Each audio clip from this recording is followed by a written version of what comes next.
Hey, it's Tim with American Sandwich Bread from the excellent book Bread Illustrated by America's Test Kitchen.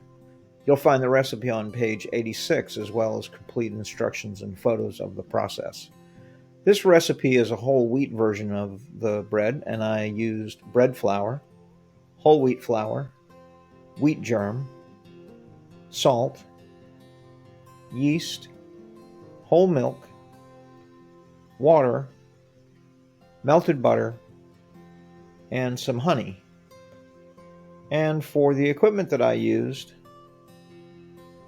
you can see I've got a stand mixer with a dough hook, and I also used a glass 4-cup measure, a whisk, a couple of silicone spatulas, a plastic bowl for the dough to rise in, and a bread pan to bake it in. Now I'll add the dry ingredients to the mixer bowl. That's bread flour, the whole wheat flour, the wheat germ. I mentioned this is a whole wheat version. You could make it all white bread, just leave out the wheat flour and the wheat germ and add extra bread flour. So that was the salt, and then there's the yeast. We'll mix that together. And then we'll get to the wet ingredients, the milk, water, the melted butter, and the honey all go into the 4-cup measure. And we'll whisk that together just until the honey is dissolved. It takes 10 or 15 seconds. And now with the mixer on low, we're going to add all of the wet ingredients to the dry ingredients. And this will mix for about 2 minutes until all of the flour has absorbed all of the liquid. Along the way, it's good to stop and using a rubber spatula, scrape down the sides of the bowl, make sure that everything gets nicely hydrated, and mix from the bottom. You don't want any dry flour left after a couple of minutes. What you want is for this to form what's usually referred to as a shaggy dough. And you can see it's just flour and water, basically, milk mixed together. And now we're going to make it form a proper dough. Using the mixer, we're going to turn it up to the second speed, and we're going to let it go for 8 minutes. And in that time, the high-protein bread flour and the whole wheat flour are going to develop gluten, which is going to give the dough its structure. And so this goes for about 8 minutes on the second speed on the mixer.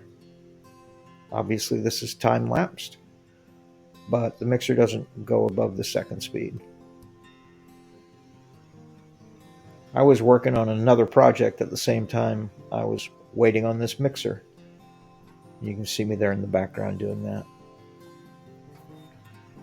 But this dough is just about ready. Give it another minute or two. And we're going to turn it out onto the counter. See, it's one cohesive lump of dough now. It's not a shaggy mass like it was after we got everything mixed together. This is a proper bread dough. We're going to turn it out onto the counter. And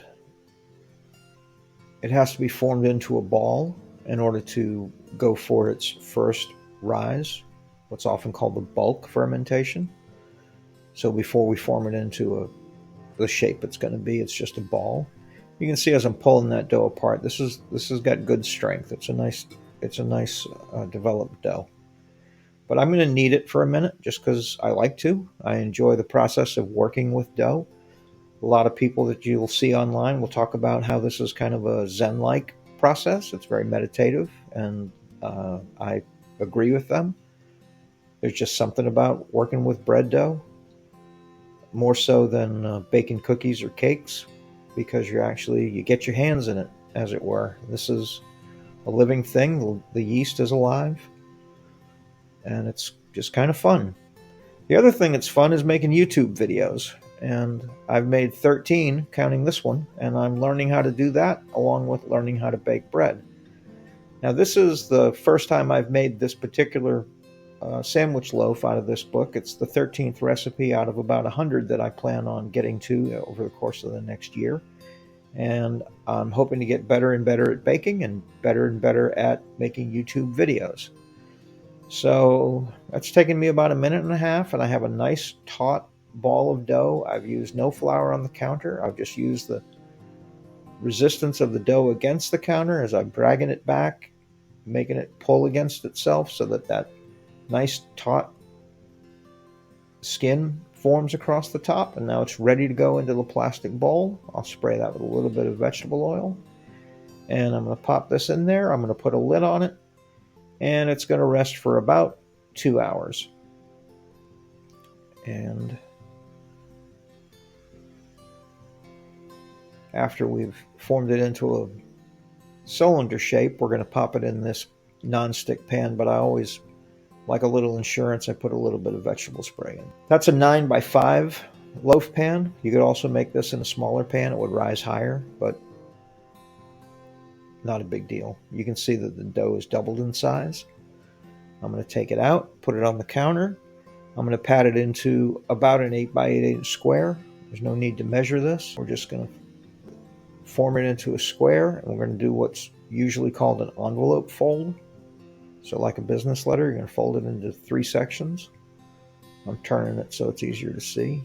Fold the top down to the covers the top 2/3 and press it in like that, and fold up the bottom to the top. I like to fold in the sides like that so that everything's nice and neat. And now using that same tension on the counter, pull against it, keep it in the nice cylinder form, and that's ready to go in a pan. It's going to rise for about an hour and a half to 2 hours. It'll be more or less doubled in size. This recipe calls for it to be over the lid of the lip of the pan, so you can see it's risen about an inch over the lip of the pan. Now we're going to spray it with a little bit of water, and then we're going to put some pumpkin seeds on it because I thought they'd look okay, just for decoration. So out of the oven after about 30 minutes at 350, I'm going to check the temperature to see how it's done. It's registering about 201 degrees, which is not quite where it needs to be. So I popped it in for another 5 minutes to get it to 205 or 207. And there it is after 35 minutes in the oven. American sandwich bread. This is from the book Bread Illustrated by America's Test Kitchen. The way I see it, if I can do this, then you can do this. This is a great learning experience for me, and I hope that you're enjoying it as well. There's the nice crumb of the bread. It baked up really nice. It's a nice, soft, delicious bread. American sandwich bread. Thanks.